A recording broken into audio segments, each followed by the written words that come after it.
Siblings, when did you realize your own blood was your biggest enemy? My sister Sarah always said my son, Leo, was a gift, and apparently that was the problem. After my husband passed, she was my rock, especially in our church community. She'd bring over casseroles, watch Leo so I could work, and lead prayers for my struggling little family. The elders loved her for it. They'd pat my shoulder and say how blessed I was to have such a supportive sister. But little things started happening. My job interview for the church's daycare director position, a job I was perfect for, suddenly went to someone else. Elder Jacobs mentioned he'd heard I was overwhelmed and that Leo's behavior was a handful. I was confused. Leo was a quiet kid. Then, a spot opened up on the community outreach board. Sarah told me not to bother applying, saying they were looking for someone with a stable, two-parent household to set an example. She said it with such pity in her eyes. The strange thing was, nobody ever said these things to me directly. It was always something Sarah had overheard.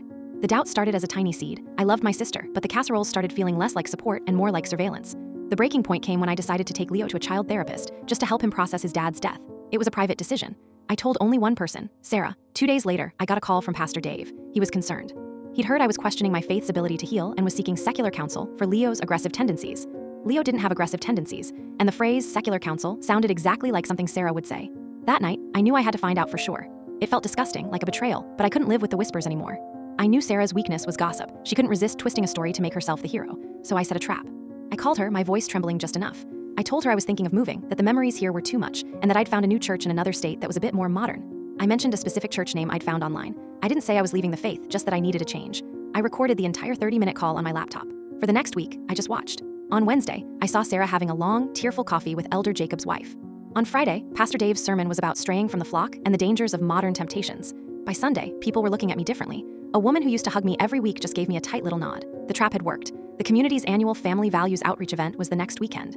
Sarah was scheduled to give a testimony about supporting family through hardship. It was her big moment. I spent 3 nights editing the audio. I took my original call with Sarah and cut it into small pieces. Then I found the recording of Pastor Dave's sermon online. I meticulously placed his words right after mine, showing how my simple statement about a modern church was twisted into me straying from the flock. I did this with 3 different things I told her in confidence. The final file was only 2 minutes long. At the event, Sarah took the stage, dabbing her eyes with a tissue. She talked about her unwavering support for me, her poor, lost sister. As she spoke, I sat in the 3rd row, holding a small, cheap Bluetooth speaker in my lap, the kind you take to the beach.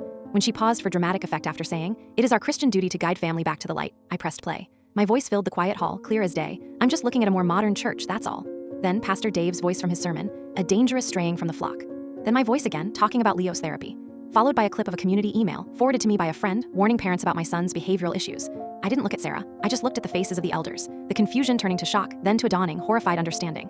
Sarah froze at the podium, her face went from pale to beet red. She started stammering, saying the recordings were fake, that I was twisting things, but the damage was done. Nobody listened. I stood up and walked out of the silent hall. The next day, 7 families from the church brought casseroles to my house, each one with a handwritten apology.